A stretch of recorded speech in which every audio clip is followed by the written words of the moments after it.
So, the question for today is, are you a people pleaser? So, are you the kind of person that goes out of your way to do what everybody else wants you to do? Are you the kind of person who, let's take this example, you might be buying a new car, and so you ring 20 of your closest friends and you ask them what car they think that you should buy. And by the end of those conversations, you're more confused than what you ever were at the start of the conversation. But you have such a desire to please other people that you go out of your way to have conversations that try to get people to like you. Now, there's a thing for this. It's called approval thinking. The more approval thinking you are, the more you are going out of your way to do this and to get people to be pleased by you. There is a big difference between a desire for people to like you and a need for people to approve of you. Those two things are quite different. A desire for people to like you is entirely normal, it's entirely healthy. We all have a desire for people to like us. But when that turns into a need to be approved of by people, that's when it turns into an unhealthy characteristic. It's like most things in life. If you do it a little bit, it's fine. If you do it a lot, it can get in your way. What approval thinking turns into is one of your biggest self-limiting beliefs. It gets in the way of having the relationships that you want to do. It gets in the way of having the business that you want to have.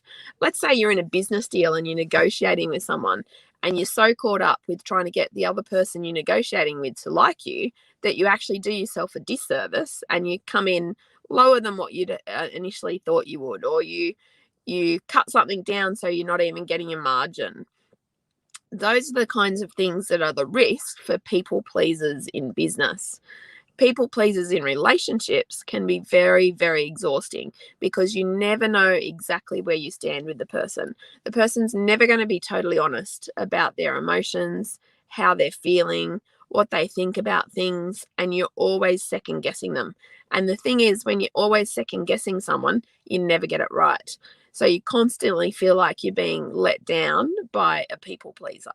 So if you are a people pleaser, the best way to do something about it is to actually realize that it's a problem in the first place. So the first step to anything is awareness.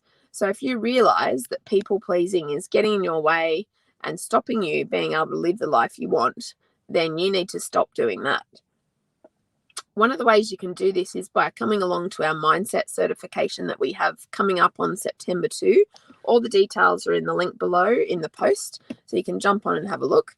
And the mindset certification is for teachers, healers, coaches, leaders, managers, anyone who has a job where they help someone else to try to change their behavior. So what this allows you to do is you can do a measure of someone's mindset at the beginning, and then you remeasure their mindset after you've done your therapy or after you've done your intervention or after you've done your healing, and you track the change that's occurred. And it's in that tracking of the change that gives you a lot of power, because it enables you to demonstrate that your therapy or your process has actually worked. And there's no other real way that you can do that as a therapist or a coach. So if you're interested in our mindset certification, jump on it. We'd love to see you there.